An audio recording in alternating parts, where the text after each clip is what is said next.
Hello, everyone. This is Lisa Ruggiero. I'm the coordinator for NYSAR, the New York State Association for Reduction, Reuse, and Recycling. On behalf of NYSAR, I'd like to welcome you to our webinar entitled Clothe NY, telling the story of textile recovery in your community to the media. I'm going to be providing some technical support for today's session. Could you please all take a moment to observe your GoToWebinar control panel? Most of the functions you'll see are self-explanatory, but I'd like to draw your attention to the questions section on your control panel. During today's session, you will all be kept on mute to ensure audio quality and minimize background noise. Should you have a question, please type it in to the GoToWebinar question dialog box at any time. We will be holding all questions until the end of today's presentation to ensure that we end on time. We have over 50 registrants for the webinar today, and we will try to get to as many questions as we can. Today's presenter has consented to share his presentation slides with you, and we will make the slides available as well as a video recording following the webinar on the Textile Campaign website at nytextiles.org. And before we get started, I just want to do a quick sound check. Paul, are you there? Yes, I am, Lisa. Thank you. Fantastic. And without further ado, it is now my pleasure to introduce Paul Bailey, Director of Strategic Communications at Fallston Group, LLC, and SMART, Secondary Materials and Recycled Textiles. Take it away, Paul. Thank you very much, Lisa. I want to thank everyone for joining us here today to learn a little bit about interacting with the media. SMART and the Council for Textile Recycling are very excited to be partnering with NYSAR on the Clothe NY program. It's the first statewide program that the associations have been involved with, and we're very, very happy to be a partner providing marketing, public relations, and media relations support to NYSAR and to everyone throughout the state of New York for this program. Just to give you a little bit of background about myself, started as a reporter and anchor in the radio field, worked in the Mid-Atlantic area, Delaware and Maryland, was in the news side for about 5 years as an on-air reporter, anchor, and then a news copywriter. After that, spent 12 years at the Baltimore Sun in their marketing department, so again, staying within the media field, although this time on the marketing side, although it did have a lot of interaction with the newsroom, promoting various stories and special sections of the Baltimore Sun. After that, spent 13 years as a director of marketing for a private print management corporation, helped that company grow its sales during the course of my tenure and had a very good time. The company was the Webb Mason, located in Hunt Valley, Maryland. And then for the past 3 years have been Director of Strategic Communications with the Fallston Group, and spent just about all the last 3 years working as the main account executive with SMART, providing media relations, media support, public relations, and executive leadership, counseling and training with the association, and really enjoyed the time with SMART, learning about the industry, and helping to tell the story of used clothing and textile recycling to members of the media and to the public. We've had a lot of success over the last 3 years telling that story, getting placements and such locations as USA Today, Chicago Tribune, New York Times, Los Angeles Times. We had a 4-minute story on National Public Radio last year, so starting to be able to tell the story of textile recycling. And so that's why we're here today, to tell that story. And I can say that when I speak to reporters for the first time, many times they don't even know these facts. And we know what they are, but we need to get it out to the media. Information such as 700,000 tons of clothing being discarded in the state of New York.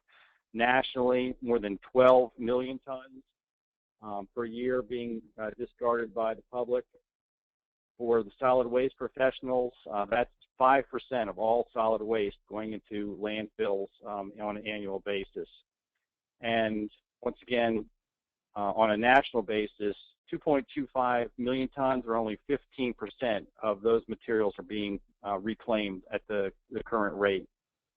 The unfortunate thing is 95% of those materials that are going into landfills could have been reclaimed, reused as clothing, as industrial wiping cloths, or being converted back into fiber. And why does the public continue to throw away their textiles? They have the impression that, oh, no one would want to wear this. It's out of style. It's out of date. It has a stain, or if it's a textile, it's worn out. It's almost a rag. It can't be used by anybody. Clothing, missing buttons, the zipper's broken, all these things that people have in their minds that disqualifies used clothing and household textiles from being reclaimed and recycled.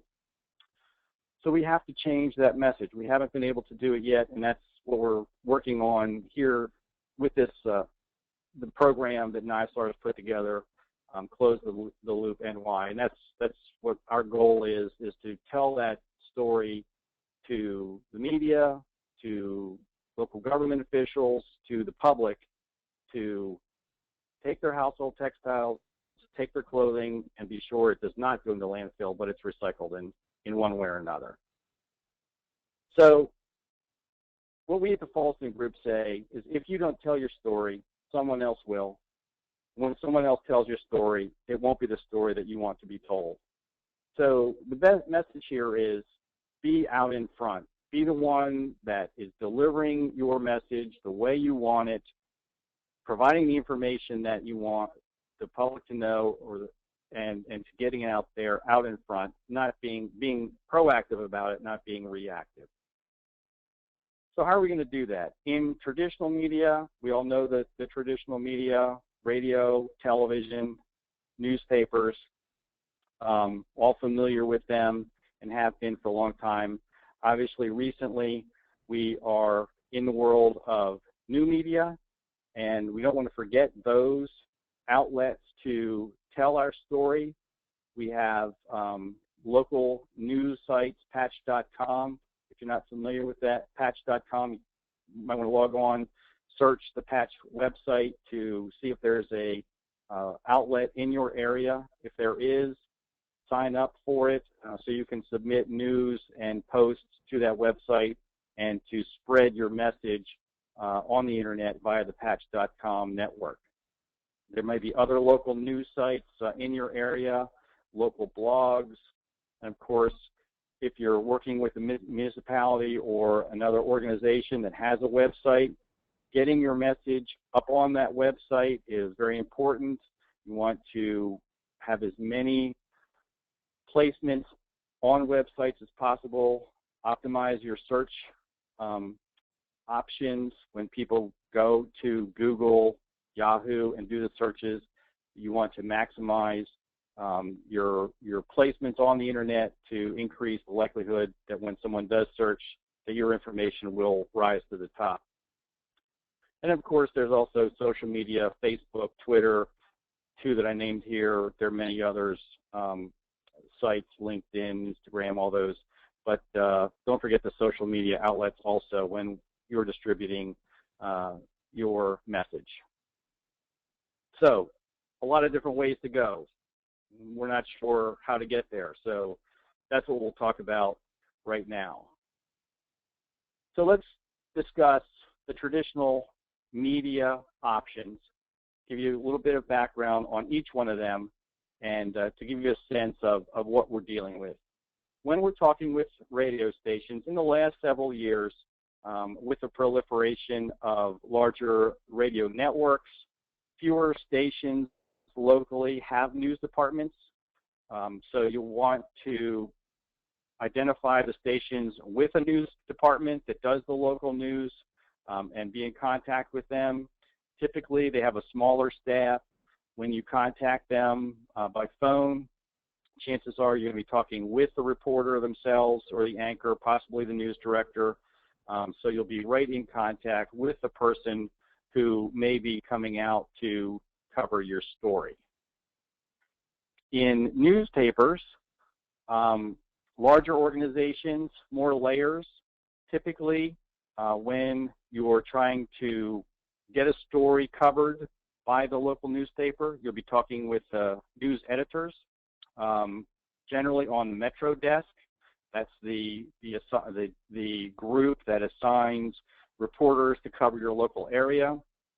If your event might be more appropriate to be in the feature section or the business section, you could contact those news desks as well. If the paper is smaller, the reporter may also be the photographer who will be covering the story. Larger organizations would have a separate reporter and photographer. And don't forget that the newspaper is also a source for online placement of your news stories. All of the traditional media, radio, newspaper, and television, obviously now are getting on the internet, and those are options for you after the fact to get your story told if they're unable to cover your event. We'll go over that in a little bit.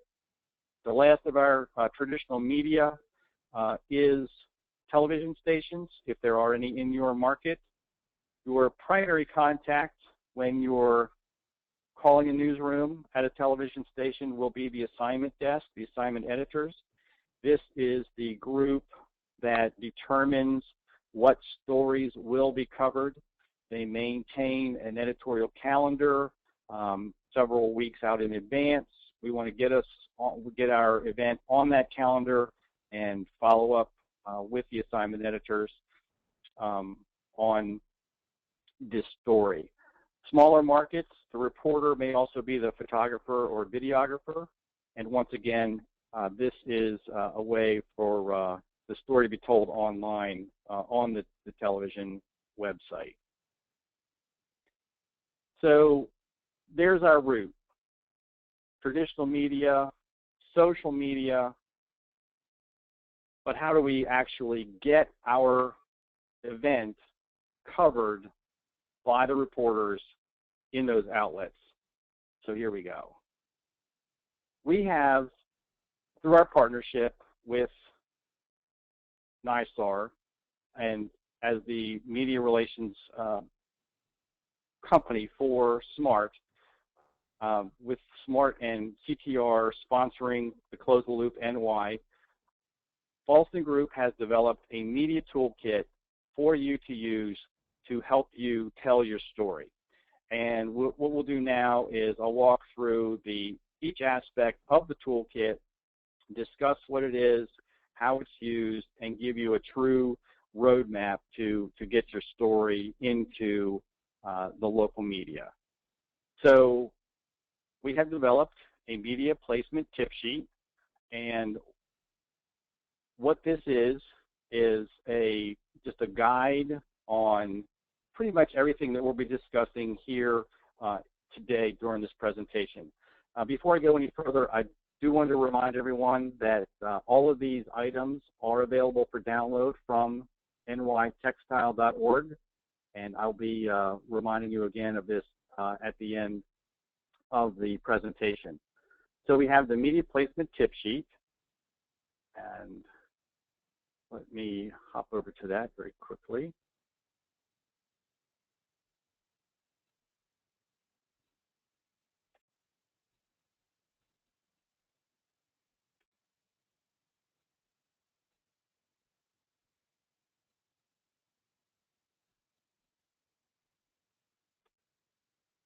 Sorry for the pause here.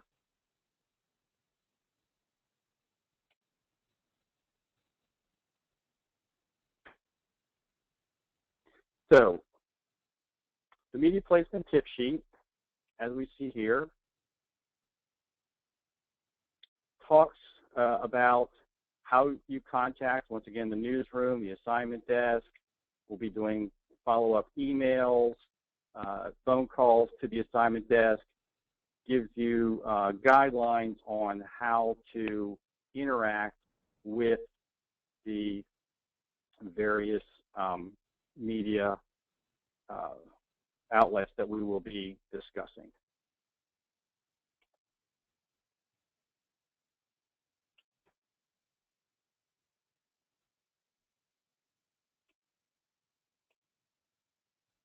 The next element in the toolkit is the media advisory template. This media advisory template is the basic communications, initial communications for you to use to the radio station, to the television station, to the newspaper. It gives the basic who, what, when, where, and why of your event, and we'll be sending that out about a week and a half in advance of the event. The next item in our toolkit is a news release template. So when we have an event, you will be able to take this template, fill in the pertinent details for your information, and then submit it to your media outlet. We have a talking point memo that you can use to remind yourself of the pertinent facts of used clothing or textile recycling and reclamation, and then a fact sheet with additional information. So these are the main elements of our media toolkit. So as we're trying to attract the attention of the assignment desk, of the editors on the Metro desk, of the radio newsroom, we need to put ourselves in their shoes to think like a reporter and what it is that they are looking for to cover a story. So in the news industry, we have the 5 W's: who, what, when, where, and why. And that's where we'll be using our media advisory template to communicate to the outlet who we are, what's going on, when it is, where it is, and why we feel that they should cover that story. What we'll also need to do to attract the attention of the editors, particularly the assignment editors in the television station, and really to some degree all of the media, the traditional media, because of the websites, everyone's using video these days. The technology is there. So as you're communicating to the assignment editors, to the Metro editors, think about how your event would appear in a television news story. The photographers, the videographers, they like action. They need to have something to show as the reporter is telling the story. So if your event, when you're planning your event, are you going to have equipment there, collection bins? Are there other activities involved? And as you're communicating with those editors, you want to let them know of those activities so they can get a sense of how they will be telling the story visually, specifically for the television stories, but to some degree the other online placements. And what's the hook? What is going to get people, what's going to get the reporter to your event? What's going to get people to watch the story or read the story once it's in the media? So are you partnering with a school? In our particular case, we're launching with America Recycles Day. That's our primary hook for this program. In November, America Recycles Day, Saturday, November 15th. Many of you will be hosting events that day. So that's what you're going to communicate to the assignment editors, to the Metro desk when you're first contacting them. So with the media placement tip sheet that we showed earlier, let me walk through the schedule of how to contact the media outlets so you understand how they operate and how you'll be most effective communicating with them to get them to cover the event. As I said, we had the media advisory, provides the who, what, when, where of the event, and I would recommend submitting that to the media outlets about 10 days in advance. You can use their newsroom email addresses. news@wxyz.com, news@localpaper.com. You'll find that on their website. Fill in the information on your media advisory. Make sure it's complete. You've provided contact information, all the pertinent details of your event, and send it in via the newsroom's email address that will direct it to the Metro desk, to the assignment editors, to the news director at a radio station, and they will have all your pertinent information. The next day, I would suggest doing a follow-up phone call. When you do that, I'll use the example of calling a television station to follow up on our initial email. We call the newsroom, an editor on the assignment desk will answer. You say, hi, this is Paul Bailey, following up on a media advisory that I sent in yesterday about an event we're having a week from Saturday at the local high school. And I just wanted to be sure that you receive that media advisory and that it's on your editorial calendar. I can tell you from experience, probably 90% of the time, the assignment editor will say the following: let me look at the calendar. Gee, I don't happen to see it. So chances are they get many, many, many of these emails every day. It may have been missed. They may not have picked it up, felt it was worthy, but with a phone call, we're sort of elevating it onto their schedule. So as you're chatting with the assignment editor, try to get their name. Sometimes they're reluctant to give it to you, but if you can get a name, say, thank you very much. I will be glad to resend this advisory to you, and I'd like to put it to your attention, and maybe I'll follow up in a day or so to make sure that you did get it. Now, by getting a name, and I would jot this name down when you do this, so that if you call in a day or two, or further down our calendar here, you can always say, I sent this in, and then I spoke with Tom on the assignment desk. He was aware of it. I just want to be sure you still have it. So a week or so in advance, we send in the media advisory, and we do a follow-up phone call the next day. So that's, let's say, Wednesday, a week and a half ahead of our event. The confirmation phone call number 1, I would do early in the week of the event, say Monday or Tuesday for a Saturday event. Once again, we call the assignment desk. We ask if, let them know who you are, why you're calling. Just want to check to make sure that the event I'm promoting is on your editorial calendar. Hopefully this time they'll say, yes, I see it there, and we have it, and we know the information. And just to give you an idea of how the newsrooms in a television station, the radio station, and the newspaper work, they really don't make a final decision on covering an event until the day before and possibly even the day of the event. So this is why we're calling for a second confirmation about 5 days in advance, just to make sure they do have the information. Then we're going to let it rest until 2 days before the event and call them back at that point. Once again, we're going to ask, just let them know who you are, why you're calling, what the name of the event is, and confirming that it's still on their editorial calendar, and ask if they have an idea yet of whether or not it may be covered.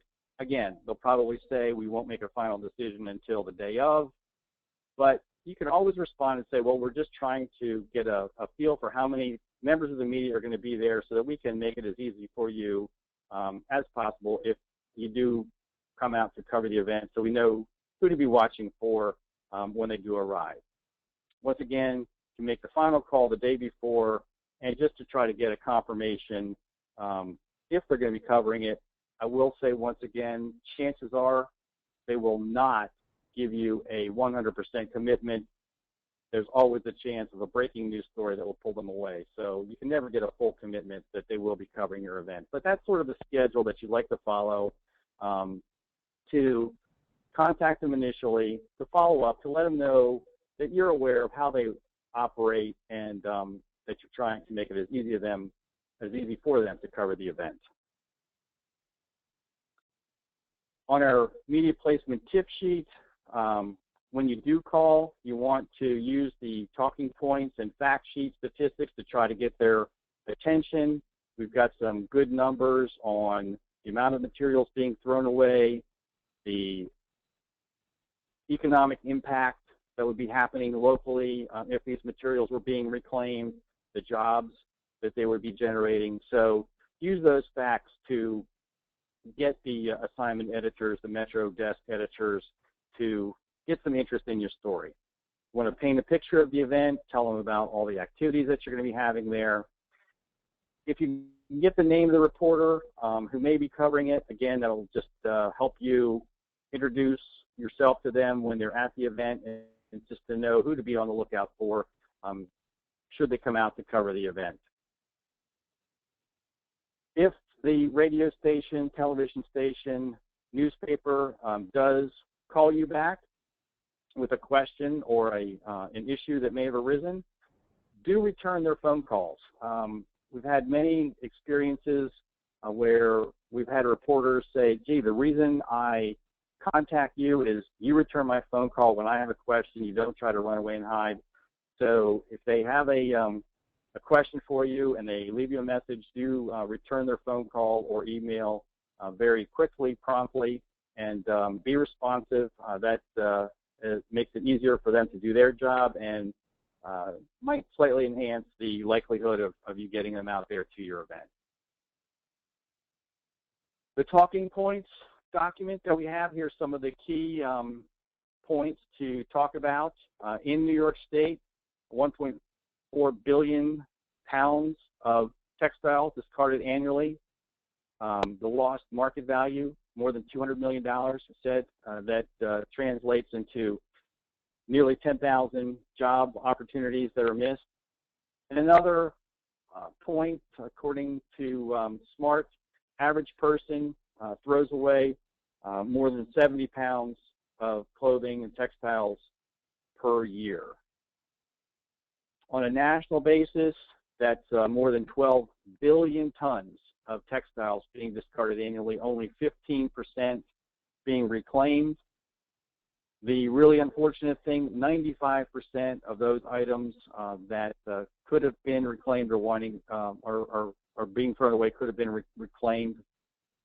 And on a national scale, it does have a big impact on reducing greenhouse gases. If you think that's something that might be of interest, you could use these talking points of the number of cars being removed from U.S. roads. 1.3 million cars taken off U.S. roads is what's being the equivalent being generated by the current level of textiles being recycling. And you can see the textile recycling at 1.3 million cars is greatly above the impact of yard waste, glass, plastic, and it's about the same as aluminum. I didn't have the chance to include that point, but that gives you an idea of how textile recycling has the economic or the environmental impact compared to the other recyclables. So we've discussed how to interact with the editors, the assignment desks, the radio newsrooms, and we've gotten some commitment that they'll be at our event. So we're anticipating to have reporters from the various media outlets there. And let's talk about how we're going to manage them that day to make it easy for them to cover your story, and so that you are maintaining control of the media during your event. So I would highly recommend having a media coordinator assigned during the day of your event.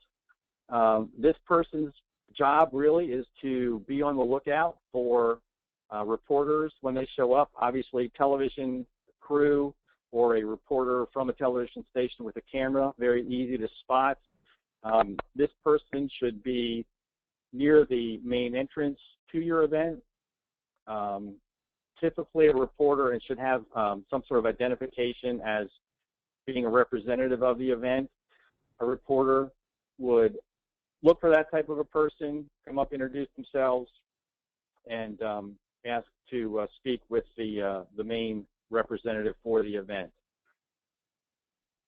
Also, should identify an event spokesperson, not necessarily the media coordinator. In fact, I would advise that this be a second person. Have the media coordinator be sure they have the cell phone for the event spokesperson, knows what the agenda will be for the day, where the spokesperson should be, so they can be easily identify their location, can be easily identified, and they can be brought to a location where your media person is, just to make the interview process as easy as possible.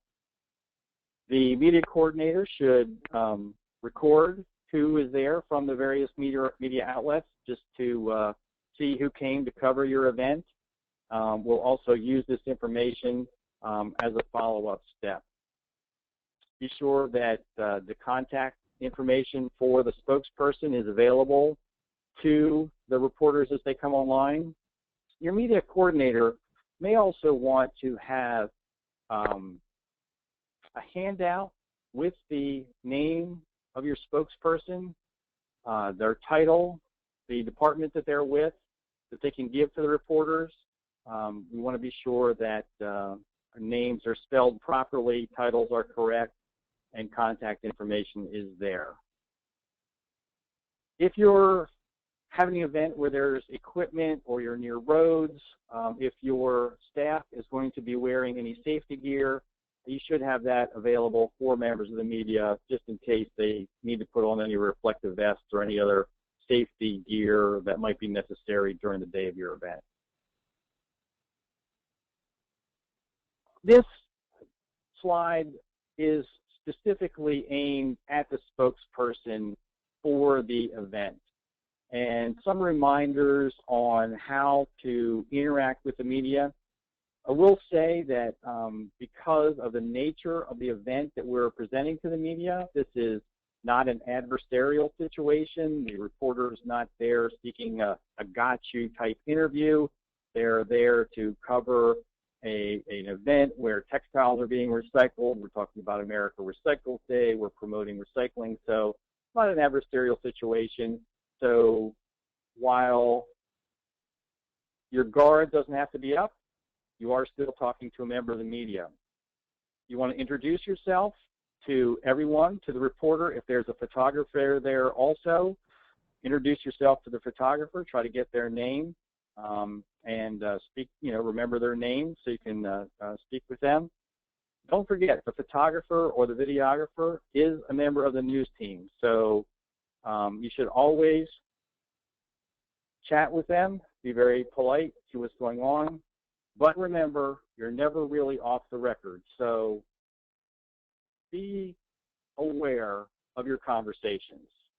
Don't have to be overly cautious, but be aware of what you are saying at all times. As the photographer and the videographer get set up and the reporter, you'll be chatting about the event, what's going on, how many people, how much items are being collected. They're going to get some background information, and now they'll be ready to set up the camera and do an interview. You'll know, of course, whether it's live or taped. We'll assume for this presentation right now that it's going to be a taped interview.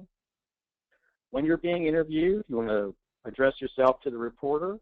You want to speak clearly. You want to be precise, and you want to be concise.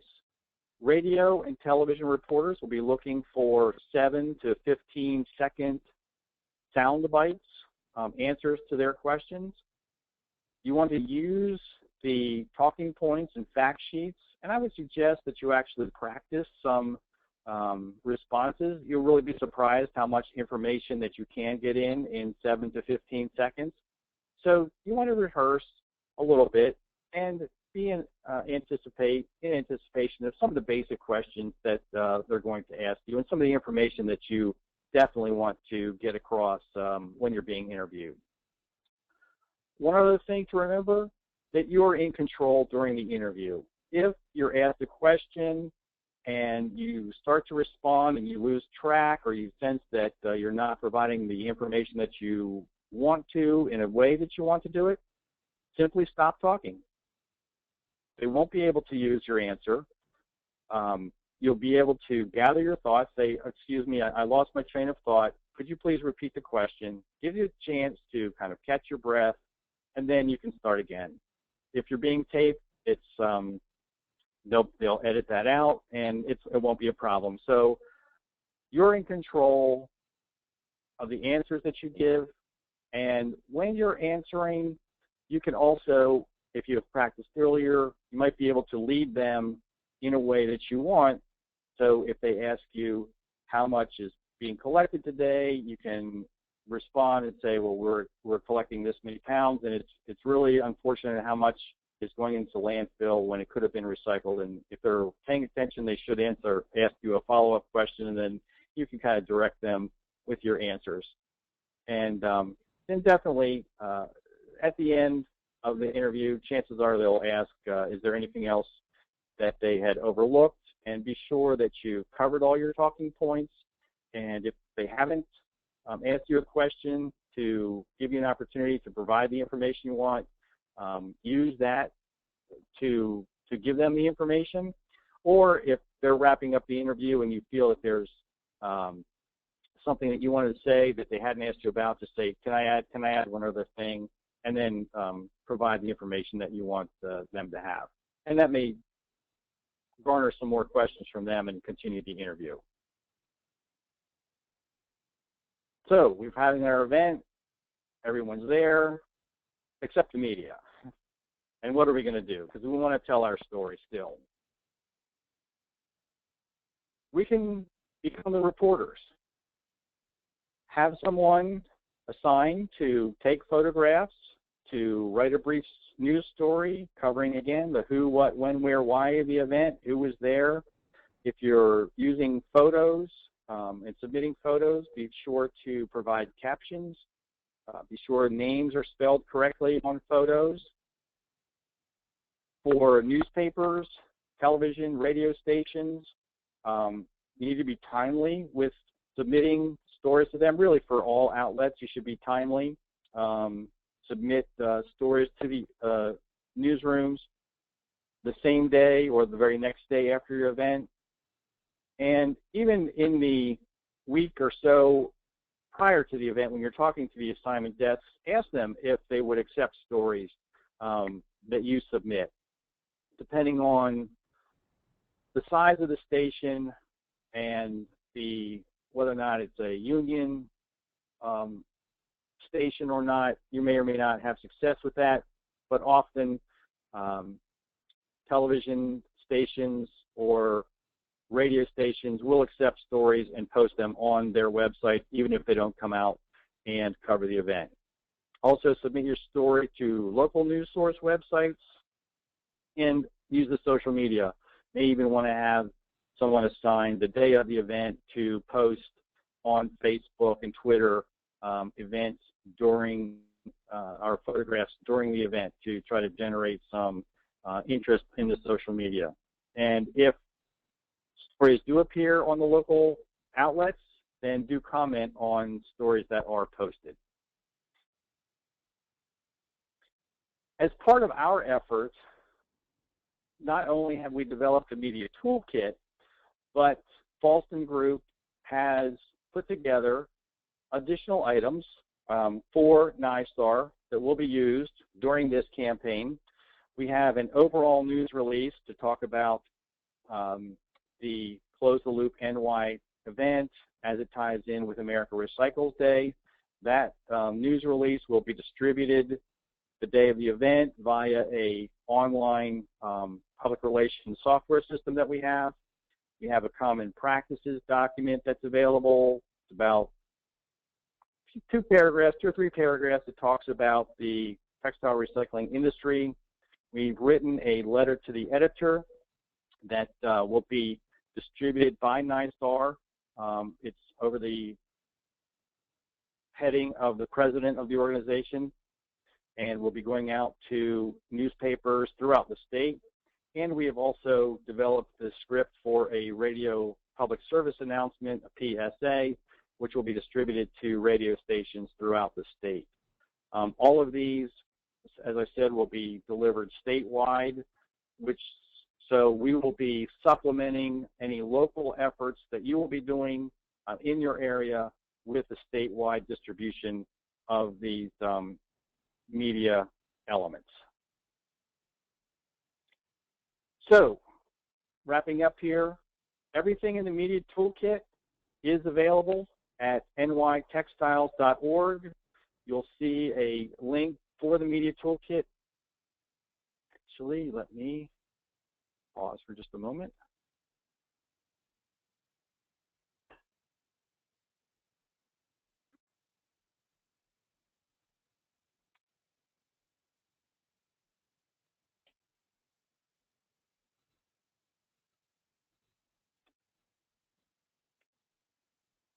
Here is the page on the NYSAR website with the media toolkit. We have all of our elements here, and each one would be available for download. I'll click on the media advisory, and you'll see that it will download to my computer. So encourage everyone to go there to download all of those elements and use them as you see fit.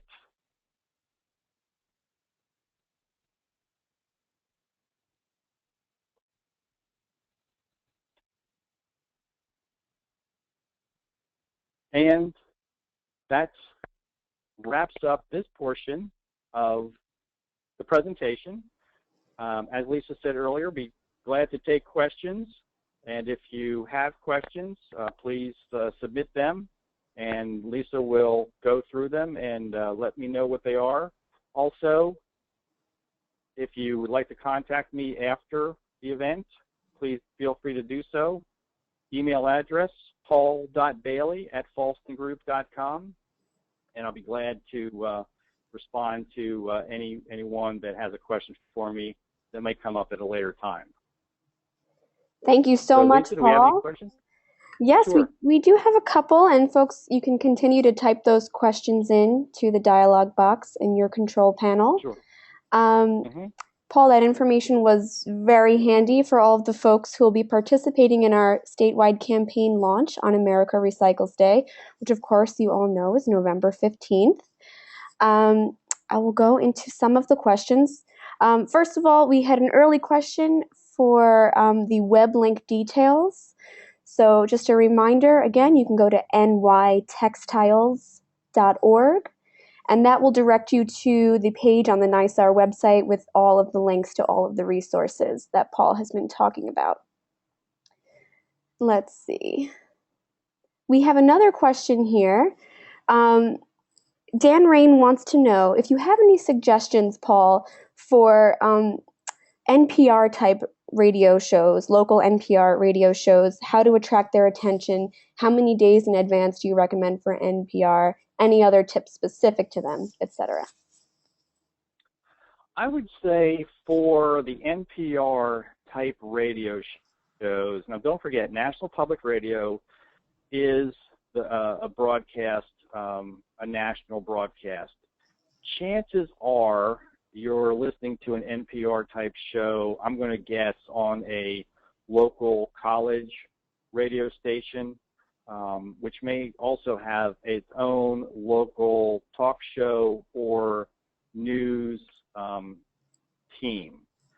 Chances are it'll be a talk show. I would contact them further in advance than what I described. I would start maybe about 3 weeks in advance, assuming that the host or producers for the talk shows are scheduling their shows definitely a couple weeks in advance.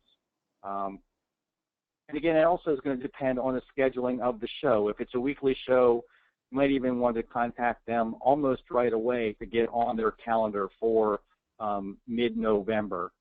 Once again, we're going to be trying to schedule guests well in advance, and I don't think it's too early to even contact them now. If it's daily show or semi-weekly, you may be able to go a little bit later, but I would contact them a little bit further out in advance. Fantastic. Thank you, Paul. I have another question here. This webinar attendee, Laura Pettit, she was looking into setting up a more permanent clothing textile program, and so she needs to do more than one-time advertising for that event. Do you have any tips for kind of maintaining your media presence in a longer-term program? For a longer term program, as I said a little bit earlier, when we're trying to attract the attention of the media, what is the hook? What is something new? So for a longer term program, if it's the first of its kind in an area, that might be attract initial attention as you achieve certain milestones with either weight collected or number of locations participating or some other milestone number where you can recontact the same media outlets, because I'm assuming they're going to be your local outlets that you're trying to get to recover basically the same story. So they have to have a new aspect that's going to get them to try to cover you. Or you may even want to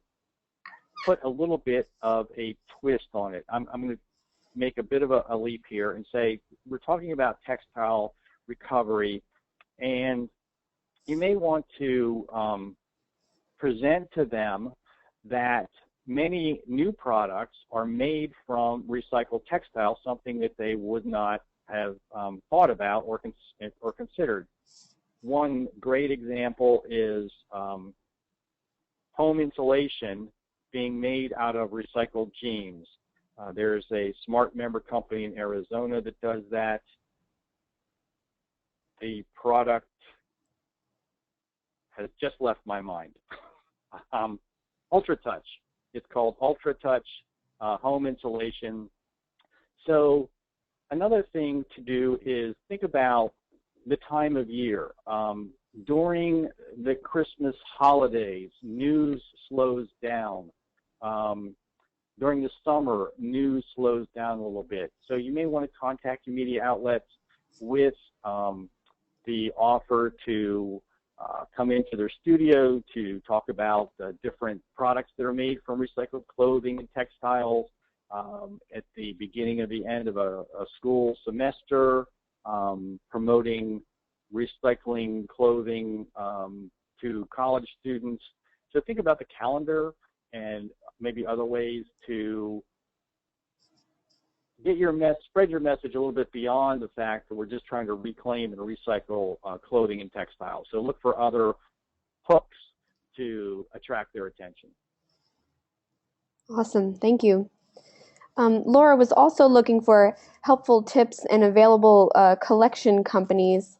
So I'm going to take this opportunity to go ahead and plug NYSAR's annual recycling conference and trade show, which is just right around the corner, November 5th through 7th.